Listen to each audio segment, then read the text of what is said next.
Sebab itu juga orang senang kena scam, sebab bila dia kata gaji, ni seminggu dapat ni, satu hari dapat banyak ni dan sebagainya, kita nampak angka saya tuan-puan dan kita senang kena scam. So that's the thing. Dan orang yang scammer ni tahu. Saya baru ni tengah drive bawa balik drive balik, dapat panggilan telefon nombor 011 something lah. Dia kata, boleh saya bercakap dengan Encik Rizal Abu Bakar? Dia kata, ya, saya bercakap. Dia kata, Cik Rizal, saya ni Muhammad Farhan bin Abdul Rashid dari SKMM. Kita dapat laporan bahawa nombor Encik digunakan untuk menyebarkan maklumat-maklumat palsu di Johor Bahru. Kan? Dia kata, oh iya ke? Dia kata, saya tak duduk Johor pun, macam mana boleh sampai situ? Dia kata, oh mungkin Encik pernah dapat link-link apa dan Encik gunakan klik link tu dan nombor Encik telah dihack. Dan sekarang ni kita buat siasatan dan nombor Encik kita akan blacklistkan. Dan kalau Encik kata Encik tak pernah guna, saya akan sambungkan ke balai polis di Johor Bahru untuk Encik bercakap dengan pegawai polis di sana. Oh, tiba ya tuan-puan. Kan? Saya pun kata, oh okey, so saya dekat balai polis Putrajaya ni, macam mana?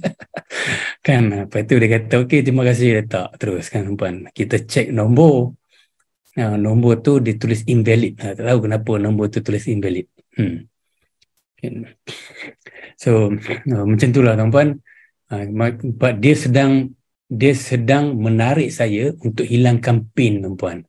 Tadi kita sebut tentang pleasure, kena scam, kena pleasure. Ada orang kena scam untuk hilang, jauhkan diri daripada pain.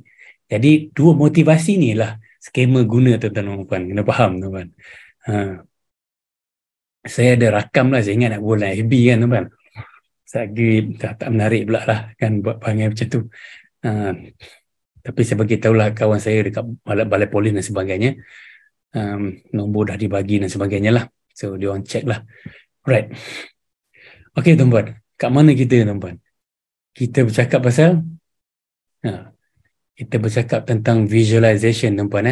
Tadi kita cakap tentang marshmallow, tentang delay gratification, instant gratification. Sebelum saya balik pada visualization tu ada 5 elemen. Kita bercakap tentang benda yang penting tuan-puan, tentang impulse control. Impulse control ni senang saya tuan-puan untuk kita kontrol kita punya urge, desakan yang tiba-tiba muncul. Itu yang menyebabkan kita terkehel, terdeviate masuk ke lorong kita tak nak masuk tuan-puan. Jadi macam mana tuan-puan?